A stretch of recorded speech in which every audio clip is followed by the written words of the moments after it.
La petite communauté agricole indigène de Yerba Buena était véritablement isolée. Elle ne possédait ni route, ni électricité, ni eau courante, et ne comptait qu'une cinquantaine de fermiers autochtones mexicains. Le seul moyen d'entrer ou de sortir de Yerba Buena était un chemin caouteux, tracé par les charrettes, qui menait jusqu'à une autoroute lointaine. C'est sur ce chemin qu'en 1961, des étrangers apparurent à Yerba Buena. Ces deux personnes furent sûrement les premiers étrangers à poser le pied dans le village sans y avoir été invités, et ce, de mémoire d'homme. Situé au pied du Cerro El Pilón, le village ne pouvait pas être découvert par hasard. Ces gens étaient venus avec un but précis. Magdalena et Elizar Solis étaient des jumeaux fraternels. Nés en 1945, ils n'avaient que 16 ans lorsqu'ils sortirent de la lisière de la forêt pour entrer dans Yerba Buena. Ils avaient grandi à Monterrey, dans l'état de Nuevo León, où ils avaient découvert le spiritisme, l'étude religieuse du surnaturel. Le spiritisme est profondément enraciné chez les peuples autochtones du Mexique. Pendant la Révolution mexicaine, au début du XXe siècle, le spiritualisme et le spiritisme devinrent indissociables du mouvement révolutionnaire anti-gouvernemental. Francisco I. Madero, fondateur du parti anti-réélectionniste et considéré comme l'instigateur de la Révolution mexicaine, était spirit et médium.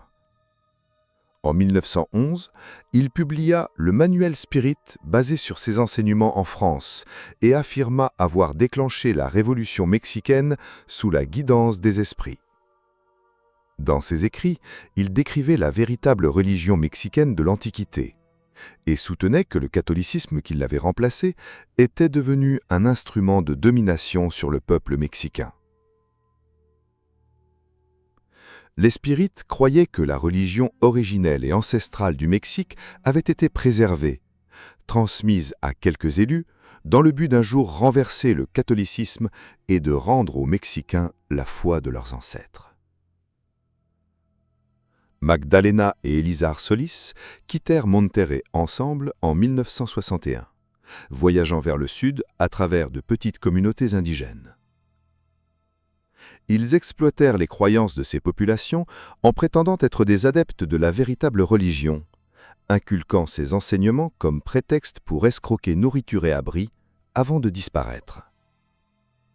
Fortifiés par le succès de leur escroquerie, ils se rendirent en l'état de Tamaulipas, au village de Yerba Buena, pour mettre en place quelque chose de plus durable. Là encore, ils se présentèrent comme des adeptes de l'ancienne religion. La réincarnation étant un élément central du spiritisme mexicain, Magdalena joua le rôle d'une guérisseuse mystique réincarnée, tandis qu'Elizar se fit passer pour la réincarnation de saint François d'Assise. Les jumeaux commencèrent à révéler peu à peu aux fermiers de Yerba Buena que leurs ancêtres croyaient que les civilisations de l'ancien Mexique, les Aztèques et les Toltèques, étaient plus anciennes et même plus avancées que l'Égypte antique. Au début, l'escroquerie des jumeaux changea peu. Ils demandaient de la nourriture et un abri, profitant de l'hospitalité généreuse des villageois. Peu à peu, Magdalena et Elizar distillaient aux fermiers des informations sur leurs prétendues identités et leur savoir des anciens dieux. Cette ruse leur permit d'obtenir bien plus de ressources que les villageois n'étaient prêts à céder. Les jumeaux savaient qu'un jour viendrait où les habitants découvriraient leur malhonnêteté et où l'hospitalité, déjà mise à rude épreuve, prendrait fin. Cette fois-ci, pourtant, ils prévoyaient de rester beaucoup plus longtemps. Lorsque les fermiers commencèrent à demander des preuves plus tangibles, les jumeaux acceptèrent de réaliser un rituel ancien pour confirmer leurs identités supposées. Ce rituel consistait en la préparation théâtrale d'une potion qu'ils affirmaient dotée de pouvoirs surnaturels pour accorder des visions.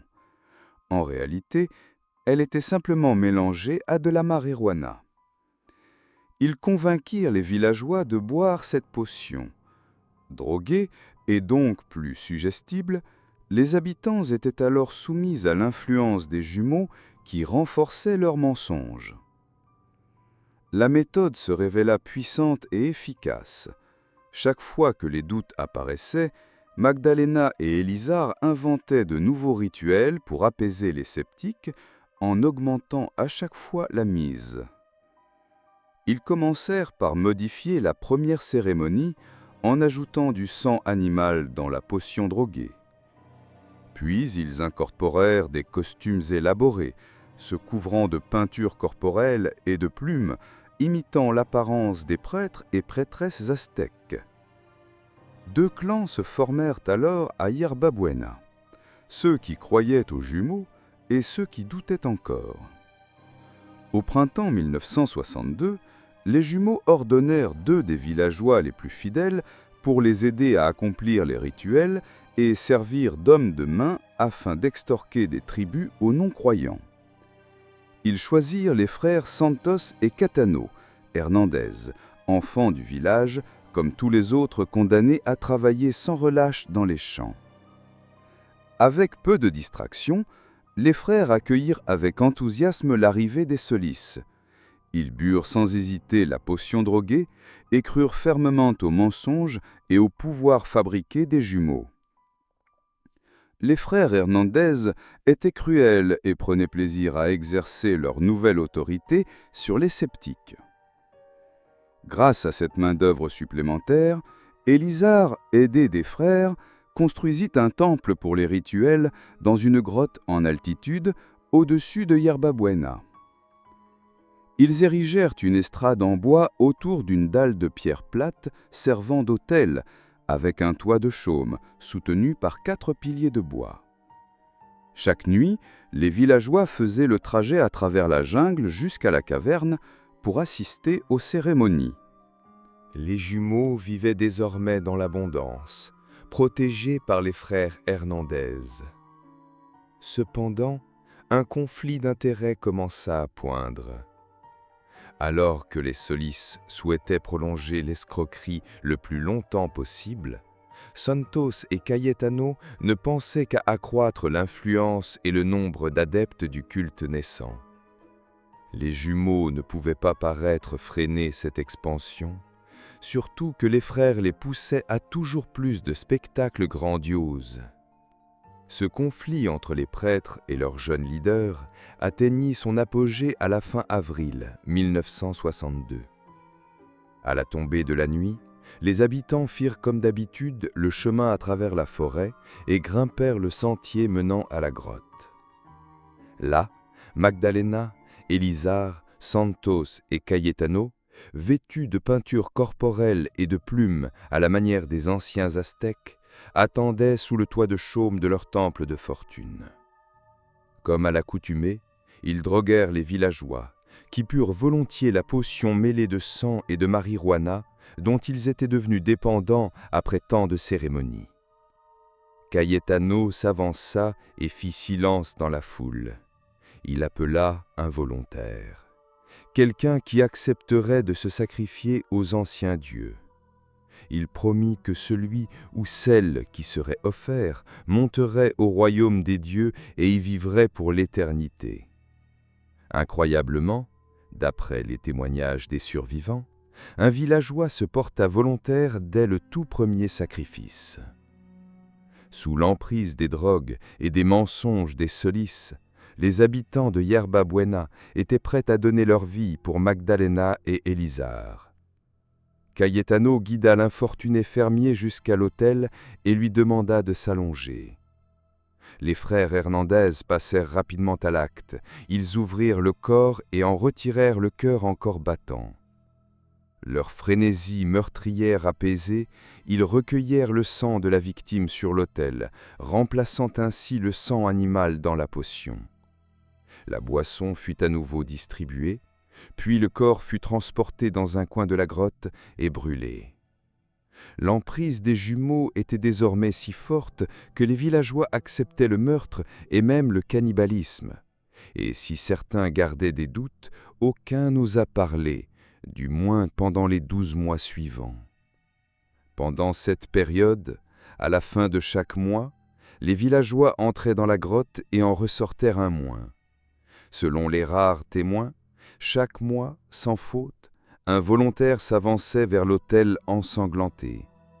Les Solis avaient perdu le contrôle de leurs mensonges, qui coûteraient bientôt la vie à au moins 15 personnes. Le 31 mai 1963, les habitants de Yerba Buena se rendirent, comme chaque mois, à la grotte pour le sacrifice. Ils burent la potion rituelle et les frères Hernandez appelèrent sans le savoir leur dernière victime. Parmi les fermiers adultes, une femme nommée Celina Silvana se porta volontaire. Mais juste avant qu'elle n'atteigne l'autel, après des mois de silence, quelqu'un prit enfin la parole. Héctor Solis, décrit comme l'amour d'enfance de Celina, ne pouvait plus rester spectateur de ces exécutions. Il la rattrapa juste avant l'estrade et tenta désespérément de l'en dissuader. Mais Celina refusa de l'écouter. Elle voulait être sacrifiée et rejoindre les dieux, convaincue qu'elle vivrait dans la béatitude éternelle. Elle ramassa une pierre et la lui tendit, le suppliant de l'utiliser pour lui ôter la vie. Ils se débattirent, elle tomba, et les autres se précipitèrent sur eux, assommant Héctor et lapidant Celina jusqu'à ce qu'elle perde conscience. Lorsqu'Héctor revint à lui, il était trop tard. Cayetano et Santos avaient placé Celina sur l'autel et lui avaient arraché le cœur. Fou de rage et de chagrin, Héctor tenta de se frayer un chemin jusqu'aux frères Hernandez pour les tuer. Mais il comprit vite que c'était inutile. Celina était bel et bien morte.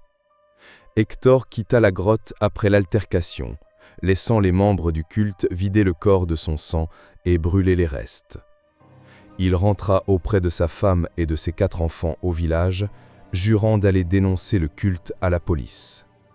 À l'aube, Héctor quitta Yerba Buena pour rejoindre le poste de police le plus proche, à Villagrán, où il rencontra l'inspecteur Abelardo Gay Gomez. L'inspecteur demanda à Héctor de se souvenir du plus grand nombre possible de noms de cultistes, et les nota. Il lui ordonna de retourner au village comme si de rien n'était, le temps qu'il rassemble ses hommes et prépare une descente. Mais à son retour à Yerba Buena, les frères Hernandez l'attendaient. Ils lui tranchèrent la gorge avec une machette, mais pas avant d'apprendre que les autorités étaient en route. L'inspecteur Gomez rassembla ses hommes à Villagrán et entama la marche vers Yerba Buena, tandis que Cayetano et Santos mobilisaient leurs plus fidèles partisans pour défendre les jumeaux Solis. La police pénétra dans la communauté agricole par le chemin caouteux et Cayetano vint à leur rencontre. Gomez l'interrogea à distance, exigeant de savoir ce qui se passait réellement. Cayetano prétendit ne rien savoir du culte et affirma être un simple fermier, mais Gomez n'était pas dupe. Il m'a dit qu'il était un fermier comme les autres. Je ne suis pas policier rural depuis tant d'années pour rien. Je savais qu'il mentait. Gomez ordonna à l'un de ses hommes, Luis Martinez, de l'emmener pour l'interroger. Mais Cayetano sortit sa machette à la vitesse de l'éclair et trancha presque la tête de Martinez, le tuant sur le coup. Avant qu'il ne puisse regagner la hutte où les cultistes préparaient leur défense, la police l'abattit. Cela déclencha une fusillade. Santos et les autres ripostèrent. Gomez ordonna à ses officiers de se disperser, de se mettre à couvert et de rendre le feu. Les balles traversaient les parois minces de la hutte dans les 2 sens. Lorsque le silence revint, Gomez et ses hommes s'avancèrent prudemment. « Nous avons criblé la hutte de balles pour que personne à l'intérieur ne survive. » En entrant, ils étaient tous au sol, morts, Santos compris. Un garçon de 14 ans, Sebastián Guerrero, fut aussi tué, pris dans les tirs croisés. À la fin de la journée, Gomez avait fait 40 prisonniers et capturé Magdalena et Elizar Solis. Dans la grotte au-dessus du village, la police trouva entassés dans un coin les restes des 13 victimes, y compris ceux, calcinés, de Célina. Gomez ordonna que les restes soient enterrés et que le temple de Chaume soit incendié. C'est la pire chose à laquelle j'ai été confronté dans toute ma carrière. Après ça, plus rien ne peut me surprendre. En interrogeant les détenus, on découvrit que le culte s'était étendu au village voisin de Delgado. Conscient que l'affaire dépassait les capacités du petit poste local, l'inspecteur fit appel aux troupes fédérales de Tampico. 12 personnes furent finalement reconnues coupables de meurtre, tandis que les jumeaux Solis restaient détenus, le temps que la police réunisse plus de preuves et démantèle ce qui restait du culte. Plus tard, l'histoire subit de fortes déformations sur Internet. Par exemple, l'article Wikipédia sur Magdalena Solis affirme qu'elle était une prêtresse du sang, dirigeant un culte à caractère sexuel et omet complètement son frère Élisard.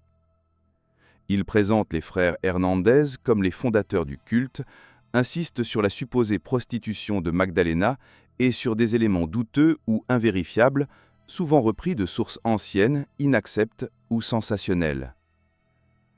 Des recherches plus approfondies montrent que les récits en ligne proviennent de quelques articles de blog du début des années 2000 et d'une coupure de presse de 1963 qui attribuait clairement la création du culte aux jumeaux Solis et ne mentionnait aucun aspect sexuel. En 1964, l'Américain Bill Starr avait rencontré l'inspecteur Gomez et recueilli son témoignage, publié ensuite dans le magazine Fate. C'est l'une des versions les plus fiables encore disponibles, bien qu'il soit difficile d'affirmer qu'elle soit la vérité absolue. D'autres sources sensationnelles, au contraire, ajoutèrent des détails homophobes et inventés, brouillant encore davantage la frontière entre réalité et légende autour de cette affaire.